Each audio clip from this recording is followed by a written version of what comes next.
maaf ya guys, saya nggak tahu kalau videonya bakal rame. Sedikit klarifikasi dari saya biar nggak salah paham dengan pihak travelnya. Memang dari 4 orang penumpang itu cuma saya yang dari Batam, dan memang awalnya saya beli travel, saya pakai travel lain dari Batam. Nyampe ke Demak jam 1 itu tiba-tiba sopirnya bilang, "Kak, saya oper ya, ada tim saya arah ke Jogja." Itu bukan orang yang dari pesawat. Nah, di Demak itu awalnya perjanjiannya jam 1 sampai situ. Ternyata jam setengah 3 dari Alfa itu baru nyampe jemput saya. Sudah lama tunggu saya di situ di Demak. Nah, pas saya masuk ke mobilnya, ada aja kendala. Ada yang dua penumpang nggak jadi pegang duluan karena jalannya lambat. Ada yang jemput ini, jemput itu. Bilangnya penumpang terakhir, ternyata masih ada penumpang lain yang dijemput. Intinya muter-muter nggak jelas dan jalannya pelan banget. Nah, setelah jam 8 malam itu saya sedikit komplain pelan ke sopirnya, "Bisa kenceng dikit nggak mas? Saya ada acara di Jogja dan saya dari jam 10 pagi loh," saya bilang itu. Nah, dia jalan di atas 40 km aja mau nabrak orang, pas nyalip mobil mau nyerempet motor dari lawan arah. Intinya masih amatir lah guys. Sampai akhirnya saya komplain lagi, "Bisa nyetir nggak mas gitu?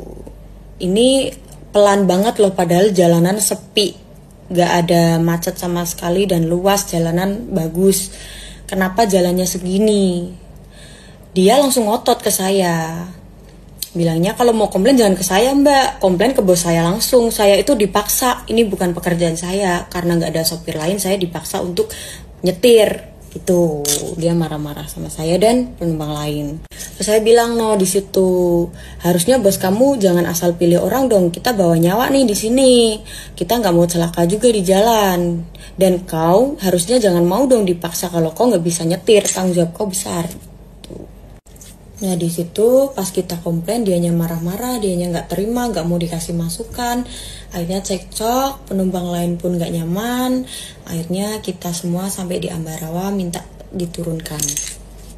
Nah, setelah kita turun, kita terlantar di jalan, kita semua ngubungin pihak travelnya, pihak bosnya, pihak adminnya, itu nggak ada yang bisa dihubungin. Dan ada info katanya bosnya itu nggak pernah loh mbak, nggak ngangkat telepon. Biasanya telepon kelewatan pun nanti ditelepon balik. Berarti sengaja dong nggak ngerespon kita semua. Sampai 1 jam lebih kita terdampar, terlantar di jalan, nggak ada tanggung jawab sama sekali dari pihak travelnya. Akhirnya kita berempat inisiatif untuk pesen Grab online biar nyampe ke tujuan masing-masing. Kebetulan kita dari situ tujuannya sama di Jogja semua. Intinya saya posting video itu bukan bermaksud apa-apa, saya hanya ingin klarifikasi dari pihak travelnya, kenapa pas kita semua terlantar gak ada yang bisa dihubungin, kenapa merekrut sopir seperti itu gak ada sopan santunnya sama sekali, gak ada tanggung jawabnya sama sekali, dan tidak melayani penumpang dengan baik. Intinya minta klarifikasinya aja. Dan buat teman-teman, gak semua travel seperti itu kok. Kalau untuk perjalanan saya sarankan jangan salah pilih travel aja. Makasih.